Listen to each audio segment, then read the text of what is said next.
कक्षा 10 की बहुत ही महत्वपूर्ण क्वेश्चन, जैसे कि क्वेश्चन है कि एक त्रिघात बहुपद ज्ञात कीजिए जिसके शून्यकों का योग शून्य दो शून्यकों को एक साथ लेकर उनके गुणनफलों का योग तथा तीनों शून्यकों के गुणनफल क्रमशः 2, -7, -14 है।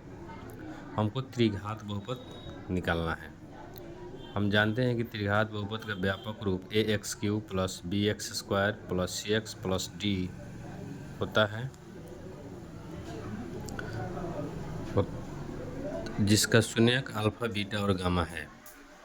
दिया गया है कि शून्यकों का योग alpha plus beta plus gamma का मान दिया है 2। Alpha plus beta plus gamma का सूत्र होता है -b/a = 2। नीचे एक लगा सकते हैं।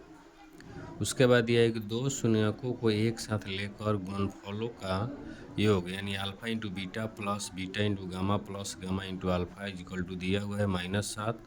तो इसका फॉर्मूला होता है c/a = -7/1 लिख सकते हैं। शून्यकों का गुणनफल alpha into beta into gamma बराबर दिया है -14। तो अल्फा इंटू बीटा गामा का मान होता है -d/a। यहाँ इसका मान दिया है -14। नीचे एक लगा सकते हैं। माइनस माइनस प्लस काट सकते हैं।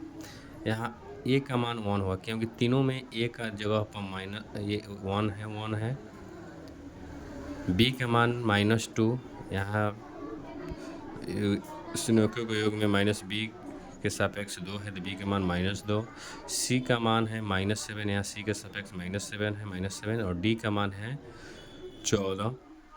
त्रिघात बहुपद के व्यापक रूप ax³ + bx² + cx + d।